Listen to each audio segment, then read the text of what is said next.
ಕ್ಷುಲ್ಲಕ ಕಾರಣಕ್ಕೆ ದಂಪತಿಗಳ ಮೇಲೆ ಮನಸೋ ಇಚ್ಛೆ ಹಲ್ಲೆ ನಡೆಸಿ ಶಾಸಕ ಕೆಎಂ ಶಿವಲಿಂಗೇಗೌಡ ಅವರ ಬಲಗೈ ಬಂಟನ ಪುತ್ರ ಸೂಫಿಯಾನ್ ಸಮೀವುಲ್ಲಾ ಕ್ರೌರ್ಯ ಮೆರೆದಿರುವ ಘಟನೆ ಅರಸೀಕೆರೆ ಪಟ್ಟಣದಲ್ಲಿ ನಡೆದಿದೆ. ದೇವಸ್ಥಾನಕ್ಕೆ ತೆರಳಿ ವಾಪಸ್ ಬರುತ್ತಿದ್ದ ವೇಳೆ ದಂಪತಿಯೊಂದಿಗೆ ಸಣ್ಣ ವಿಚಾರಕ್ಕೆ ಕಿರಿಕ್ ತೆಗೆದು ಹಲ್ಲೆ ನಡೆಸಿದ್ದಾನೆ. ಕೈ ಮುಗಿದು ಬೇಡಿಕೊಂಡರೂ ಬಿಡದೆ ತನ್ನ ಪುಂಡರ ಗ್ಯಾಂಗ್ ಕರೆಸಿ ರಕ್ತ ಬರುವಂತೆ ಥಳಿಸಿದ್ದಾನೆ. ಈ ದೃಶ್ಯಗಳು ಮೊಬೈಲ್ನಲ್ಲಿ ಸೆರೆಯಾಗಿದ್ದು ಸಾರ್ವಜನಿಕರ ಆಕ್ರೋಶಕ್ಕೆ ಕಾರಣವಾಗಿದೆ.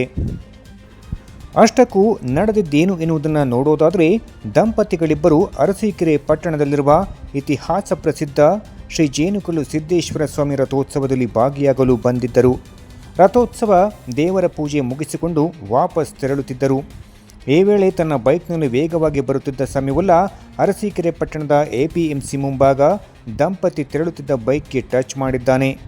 ಇದನ್ನು ಪ್ರಶ್ನೆ ಮಾಡಿದ್ದಕ್ಕೆ ದಂಪತಿಗಳ ಮೇಲೆ ಹಲ್ಲೆ ಮಾಡಿದ್ದಾನೆ ಅನ್ನುವ ಆರೋಪ ಕೇಳಿಬಂದಿದೆ. ಸಣ್ಣ ವಿಚಾರವನ್ನೇ ಮುಂದಿಟ್ಟುಕೊಂಡು ದಂಪತಿ ತೆರಳುತ್ತಿದ್ದ ಬೈಕ್ ಅಡ್ಡಗಟ್ಟಿ ಸೂಫಿಯಾನ್ ಸಮೀವುಲ್ಲಾ ವ್ಯಕ್ತಿಯನ್ನು ಹಿಡಿದು ಎಳೆದಾಡಿ ಮನಬಂದಂತೆ ಥಳಿಸಿದ್ದಾನೆ. ಇಷ್ಟಕ್ಕೂ ಸುಮ್ಮನಾಗದೆ ಫೋನ್ ಮಾಡಿ ತನ್ನ ಪುಂಡರ ಗ್ಯಾಂಗ್ ಕರೆಸಿ ಹಲ್ಲೆ ಮಾಡಿಸಿದ್ದಾನೆ. ಪತ್ನಿ ಕೈ ಮುಗಿದು ಬೇಡಿಕೊಂಡರೂ ಬಿಡದೆ ರಕ್ತ ಬರುವಂತೆ ಹಲ್ಲೆ ಮಾಡಿದ್ದಾನೆ.